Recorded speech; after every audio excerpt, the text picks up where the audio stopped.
Hey guys, this is Red and Blue, your channel on YouTube for all things PSG in English. Please subscribe. Today, it is the aftermath of Barcelona PSG. I'm sorry, I don't want to stop speaking about this game. As often is the case after a big European games, we got a lot more information, a lot more behind the scene, a lot more quotes in the media to talk about. And so I just wanted to, do a wrap up before we move on to the next game. I think in general, everyone in Europe and in world football recognizes the significance of the match and of the victory. And I say that despite me and everyone being fully aware that this is just a game in October and that, no one is out, it doesn't really mean we're going to win, it doesn't necessarily mean they're going to lose. But still, the game, the way it happened, the production and dominance that we showed on the pitch really helped underline once more the level that this PSG team is at and the level of domination that we have, even on top of what could be our closest European rival. And so this is really a big impact win in the end. And I think, there's a few things to discuss for sure. The first one is Barca down, being voluntarily pushing it a little bit. But the point here is that Barca coach and players and fans and everyone in the club, barring a few crazy supporters on Twitter who talk about referee, but everyone else agrees that PSG was head and shoulder above the Barca team. So Hansi Flick after the game say PSG deserves their victory. I think tonight there's no point saying we're at the same level as them, but I believe my team and today was not our best day. We didn't have structure in the second half. We could see PSG's level today, and I'm 100% sure that we can also play like that. With PSG, you can see that everyone wants the ball. Everyone knows how to use the spaces, how to play 1v1, 2v1. That's what we need to learn. That's what we need to improve. Gerard Martin, who was their left back, said, I think we started the match well, but in the last 15 minutes of the first half and throughout the second half, we weren't at our best level. We lost control of the ball. And in the end, PSG are a very good team and imposed their game. When you lose control and so many easy balls against such a team, it's normal that they end up scoring goals and beating you. And finally, the last quote that I have, Jules Koundé, their right back, I think it came down to ball control. They were superior physically, which is interesting. We didn't manage to press the way we wanted. We lacked a bit of everything tonight, but we also have to highlight that they put in a very good performance. I wasn't surprised by PSG. We knew the quality of this team, who are also full of confidence and have top quality players. They showed they are European champions and they were simply better tonight. So all of this is really, interesting, I guess, from the Barca side. At the end of days, fair play to them to actually recognize the domination, because it's not easy, and especially directly after a game. At the same time, now there's more analysis into it and more data into it. And one of the data points that actually got noted in Mundo Deportivo, so in Catalan media, is that in the midfield and in the battle that we had in midfield between Vitinha, Fabian Ruiz, and Zaire Emery, we managed to get 18 balls back, when the Barcelona players, Pedri, De Jong, and Olmo, only got 8. And so that really tells the story of how, even if our start of the game was a bit shaky, progressively we ramped up and ended up really dominating pretty significantly in the second half. And I think, for me as well, the other thing that really sticks out and that, is I find really, really impressive and significant, is that in the first half, Barca had a little bit more possession of the ball than us, but in terms of XG, we're basically on the same level. And so the difference come in the second half. And in the second half, we get more possession, which means that overall we get more possession, which is apparently the first time in 1 year that a team comes to Barcelona and gets possession of the ball. So that says something. And ultimately, if you look at the two goals, it's actually interesting because both of them are actually like fairly similar situation of our fullbacks being in a position to make a run forward, either like really on the side when it's Hakimi, or like starting on the side but curving inside the pitch when it's Nuno Mendes, and then managing to find our number 9 in between the defenders, and in Gonçalo Ramos' case, like in behind the line as well. And Gonçalo Ramos actually came out in the media and said that's something that they had worked on in training, and something that they had prepared. And so obviously, you know, there's a lot of criticism today about Barcelona playing such a high line of defense. And Thierry Henry actually came out on CBS and said that, you know, you just cannot play like this in the Champions League.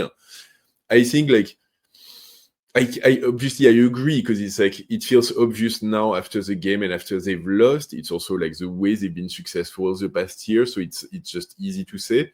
At the same time, I like it's not only like the high line, it's also like the disorganization when people are making a run at it, and you see it like in the first half when Nuno takes his first run and gets the fall by De Jong. Is that when like the fullbacks in particular, when they're in a position to take a run at the defense and have space open up in front of them, the Barca defense is in a state of panic a lot. I'm like putting a bit extra, but a state of panic is that it feels like they don't know whether they should move up to attack the player who's taking a run. They should move back towards their goal to not have space at their back. Whether like they need to go tighter on the number 9 or open, like go out.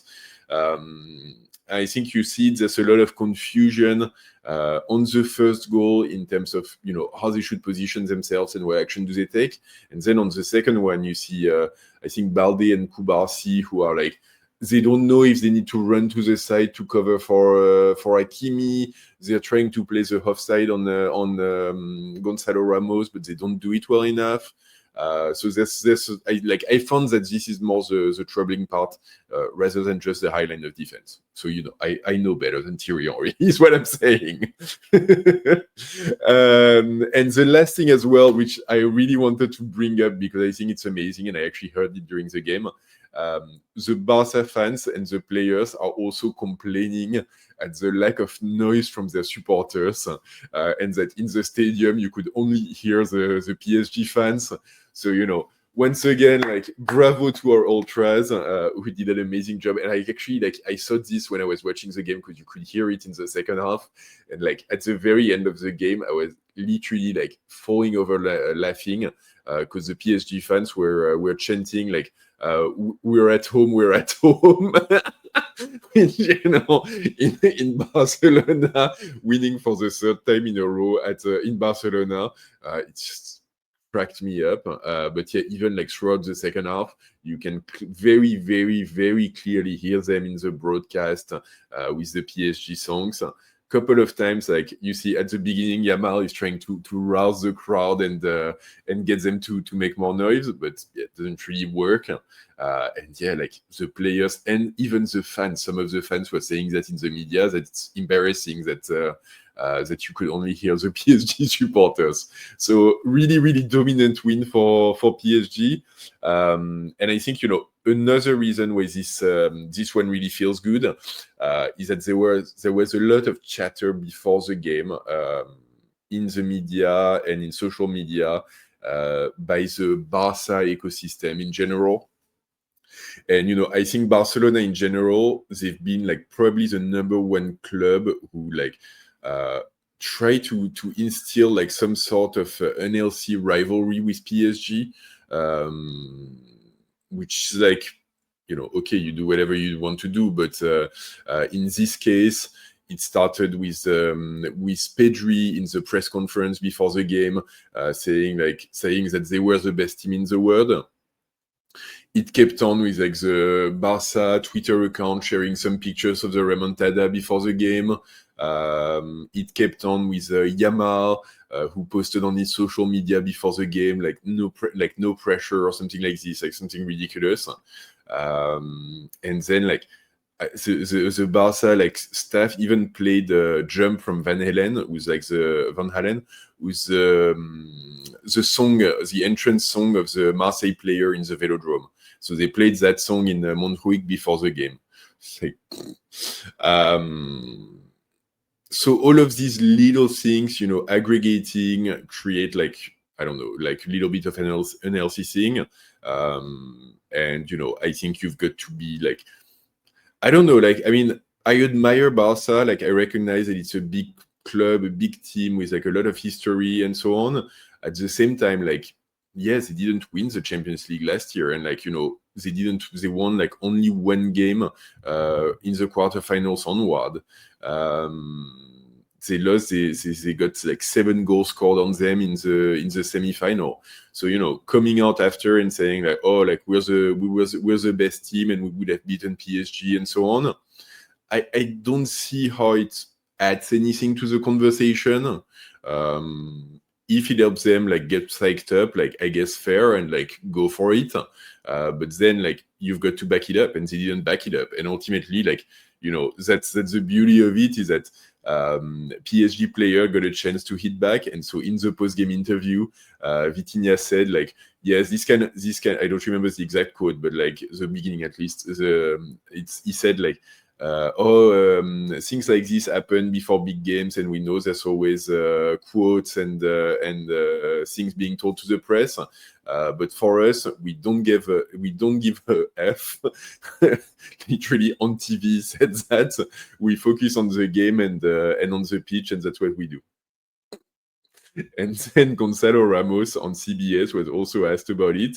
About the Pedri quote specifically, was asked, do you think you're the best team in the world? And he gave a quote which was as well like, yeah, we won the Champions League, so I think it's pretty clear, but everyone is free to have their own opinion, but then like if you say things like this, you need to back it up on the pitch. Honestly, like, I'm sorry, but like, yeah, like entirely fair, entirely right, and hopefully, like the Barca fans and all of the people in the environment of the club, I've seen that like it's really like it's useless trying to build up this rivalry. Like they were trying to present this as like some sort of revenge on PSG for qualifying 2 years ago or something. It's like, yeah, I mean, on the PSG side, we had our trouble with Barcelona after La Remontada. Like, literally, they put us on the ground like no other team ever did to anyone in history of football. At the same time, like, we learned our lessons that, like, we need to move forward, and, like, football is really about looking forward and, prepping for the next game, making sure you're at your top, and just, like, playing and winning that next game. And it's really useless to try to look back and create some sort of like history or epic clash or whatever it is that they were trying to do. Hopefully they've learned that lesson. Time will tell. Cool. And then like the last point I wanted to raise, we've got one more game to play before the international break. And honestly, like, I think the starting 11, we'll do the full preview tomorrow, but I think it's going to be really interesting to know who will be able to play. But in the end, we've got Dembele is actually like he traveled to Qatar yesterday for training, for more training and for more rehabilitation and so on. So he's out. Doué, there were initially whispers that he might like be back on the bench against Barcelona and so on. That got killed off pretty fast. Could he be back on the bench against Lille? It's not entirely impossible, but honestly, like, if I'm the squad, in terms of the staff, I don't know if I want to take that risk. And ultimately, like, yeah, like you can give him the extra 2 weeks of the international break to rest up and train up and get back to the pitch after. Kvara confirmed he's out for 10 days. So with a bit of luck, it means he's also going to miss the international call-out, and he's got 10 days to get back to full fitness. So that's all I know of offense. In midfield, Joao Neves, he wanted to play against Barcelona, but during the pre-match warm-up, he felt that he didn't feel right, and so he bailed out and said like, yeah, something doesn't feel right, and the staff took absolutely no chances with him, and so that's why Warren Zaire Emery was playing. Fabian Ruiz, he literally got pressed into service for this game, but he came out at the 70th minute or so, like apparently a little bit injured and like he's had trouble. So I'm pretty doubtful that we'd see him against Lille. And then Vitinha, like in the first half at least, but like even partly in the second half, you can see that he wasn't at full strength. He picked up a knock in the last game as well against Auxerre. So question mark, like, are we gonna make him play against Lille? He's got like international football after, and we know that the Portuguese team is like typically doesn't really care and tries to press their players into action anyway. So maybe it's for us, like we might have to sit him down against Lille. And then in defense, Marquinhos is out. And then like honestly, like Nuno Mendes and Hakimi, I question Nuno Mendes in particular after the game he's had, like the difficulty of it, like the challenges, the thing on his ankle by De Jong. Yeah, are they gonna be up for fitness? So there's a lot of question marks, and honestly, like, yeah, it is what it is. Sadly it's a pretty big game, and it's gonna be a pretty hard one. But yeah, we'll have to see what we have. Maybe like more TTs will get some playing time. And yeah, we'll have to make do and see how it goes. But anyway, for now, there'll be plenty of time for Lille. For now, like they just keep smiling, keep talking about Barcelona. Aftermath is all good for us. All signals and indicator lights are green. And so one more game with against Lille before the international break, before we've got a bit of time to do fitness, to get players back, and to look at the next stages of this season. For now, as always, please drop a like on this video. Let me know in the comments what you thought about all of the media frenzy after the Barcelona game. Did you see anything interesting that I might have missed as well? And as always, please subscribe to the channel. Please hit the bell to get notified. And don't forget, definitely in Monoweek, ici c'est Paris!